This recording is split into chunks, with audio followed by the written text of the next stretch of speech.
La matinale RCF, le grand invité.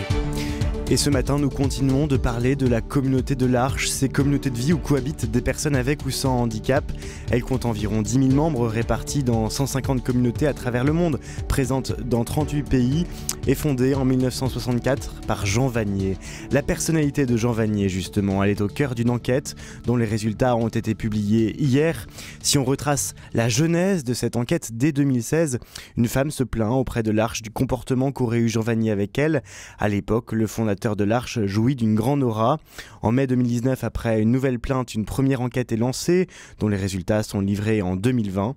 Puis une autre commission indépendante, multidisciplinaire est lancée, qui a donné ses résultats hier, après 2 ans de travaux, 900 pages, et des résultats glaçants. Le rapport identifie au moins 25 femmes victimes, toutes majeures, qui à un moment de leur relation avec Jean Vanier ont eu une situation impliquant un acte sexuel ou un geste intime. Toutes les victimes identifiées étaient majeures et non handicapées au moment des faits. Certaines étaient célibataires, d'autres mariées ou consacrées. Ce rapport, on en parle ce matin avec vous, Stéphane Posner, bonjour. Bonjour. Vous êtes responsable de l'Arche internationale. Pour commencer, j'aimerais qu'on parle des victimes et qu'on parle aux victimes. Quel message pour elles, peut-être que toutes ne se sont pas encore manifestées? Vous savez, la première chose qui me vient à l'esprit, c'est que si nous avons entrepris ce travail, une des raisons pour lesquelles nous l'avons fait, c'est pour permettre à ces personnes qui ont été entraînées dans ces relations de pouvoir comprendre l'origine des dévoiements dont elles ont été victimes. Et puis vous savez, lorsque l'on parle de victimes, vous avez cité ces 25 femmes et vous auriez aussi pu préciser que certaines se présentent effectivement comme victimes et d'autres plutôt comme des partenaires consentantes d'une relation dite transgressive. Et moi, j'ai plutôt envie de m'adresser à toutes ces femmes sans distinction, puisque le rapport souligne bien que l'ensemble de ces relations, dans toute leur diversité, s'inscrivent bien dans un continuum de confusion, d'emprise et d'abus. Et je cite les phrases du rapport ici. Et donc ça me semble important de reconnaître à toutes ces femmes, de leur reconnaître cette expérience très, très douloureuse qu'elles ont vécue, quelle que soit la manière dont elles se situent par rapport à elles. Et donc ce que je dirais pardon. Je dirais pardon que nous n'ayons pas su prévenir, repérer, signaler. Et puis, nous l'avons déjà dit, bien sûr, faire cesser ces abus. Les faits, justement. Jean Vanier, on le savait déjà, après un premier rapport indépendant qui avait rendu ses conclusions en 2020, n'était pas celui qu'on pensait.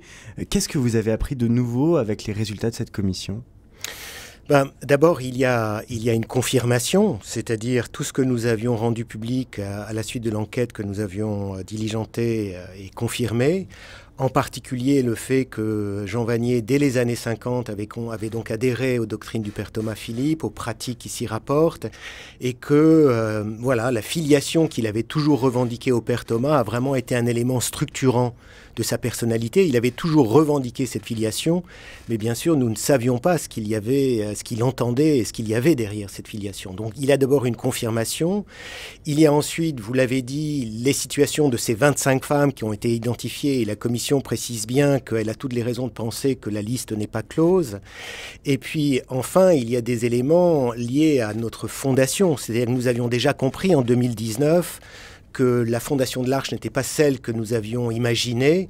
Et effectivement, on comprend à la lecture du rapport qu'il y avait à l'origine un petit groupe de personnes réunies autour du père Thomas Philippe, dont Jean Vanier faisait partie avec quelques femmes dont ils avaient fait la connaissance quelques années plus tôt à l'eau vive, et que c'est ce groupe-là qui a été à l'origine de l'Arche, et que l'intention première pour Jean, c'était d'abord de retrouver le père Thomas Philippe, même si ça a pu coïncider avec une volonté sincère de fonder l'Arche. Oui, puisque ce rapport souligne notamment que l'Arche a au départ été créée comme je cite, un paravent pour réunir ensemble Jean Vanier, le père Thomas Philippe, et ce que la commission appelle un noyau sectaire.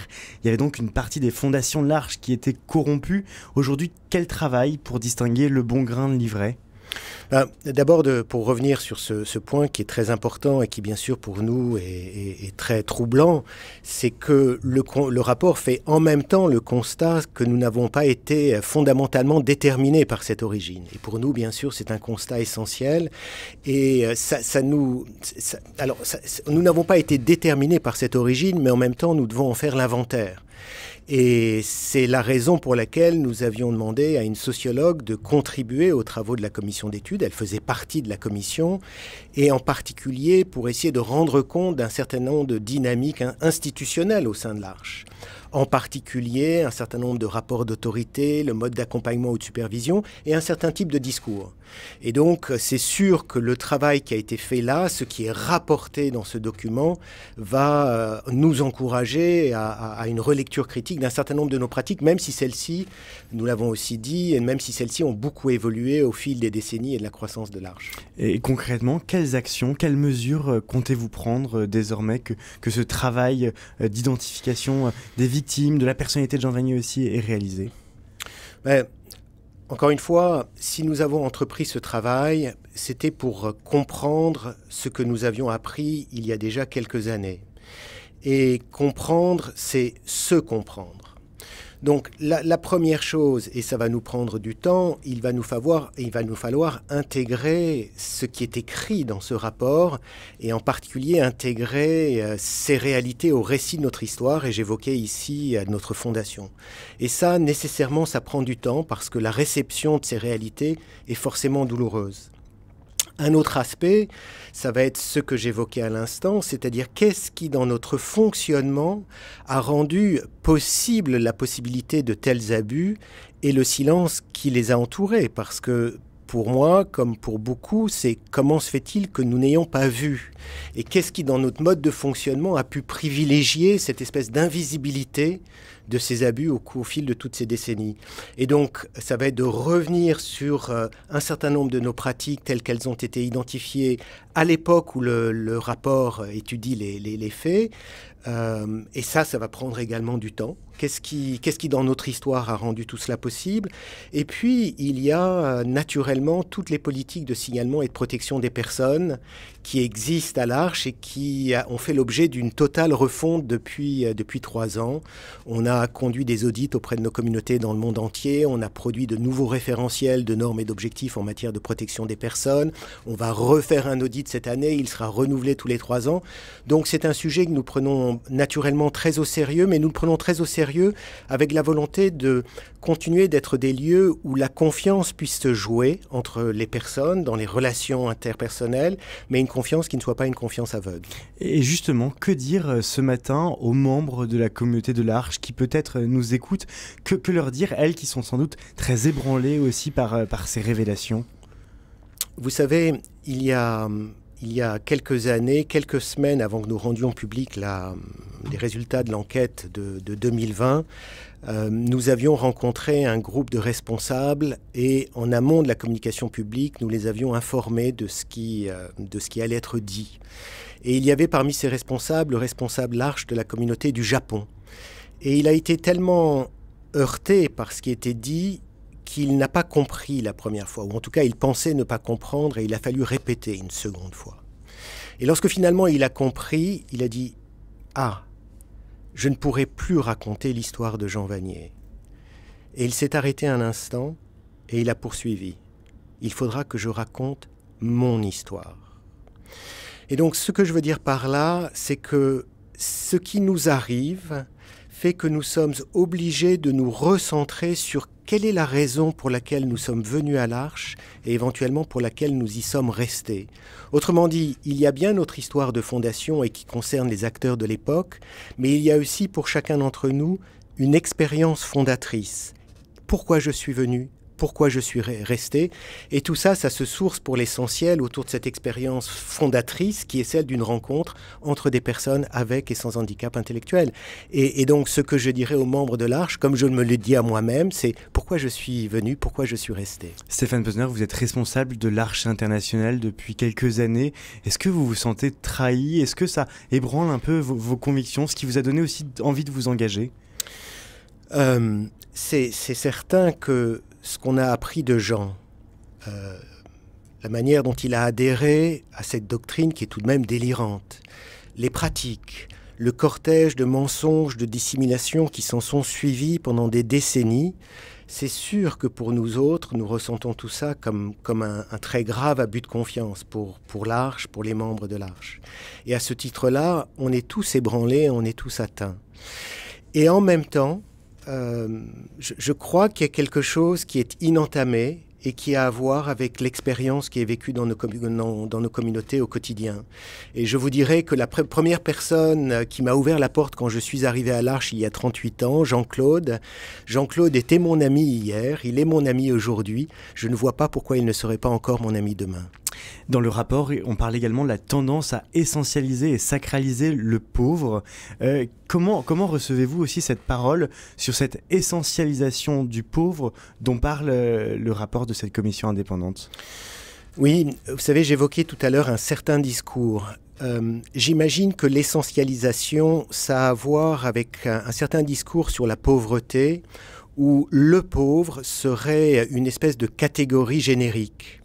Et le risque, lorsque l'on tombe dans un discours comme celui-ci, c'est que dans le fond, on ne voit plus la personne qui est derrière.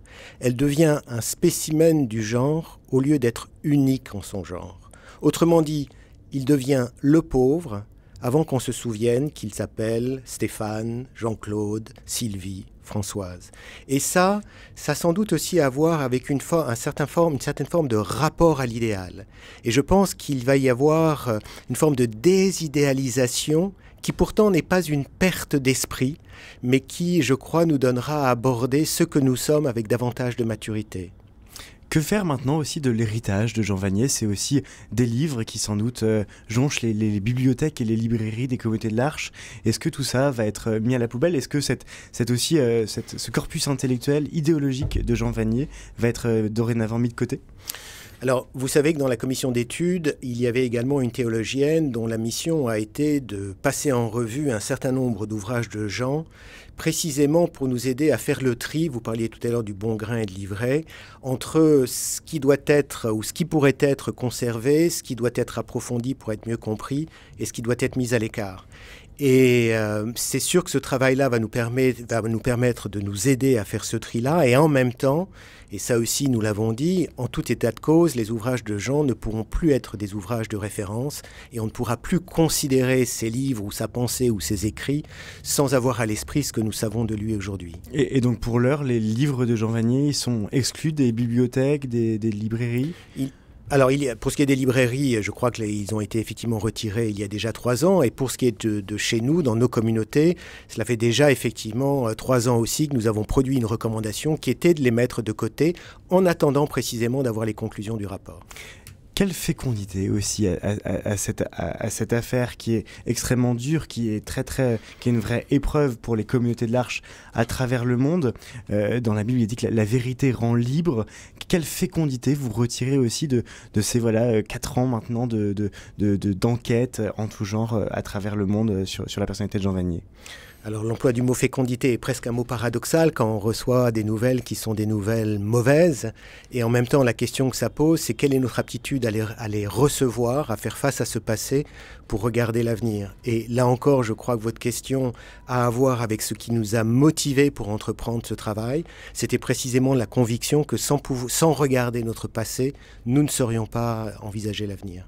Merci beaucoup Stéphane Bosner, responsable de l'Arche internationale, d'avoir réagi ce matin sur RCF à ces résultats de cette enquête d'une commission indépendante qui revenait sur les actes et les agissements de Jean Vanier.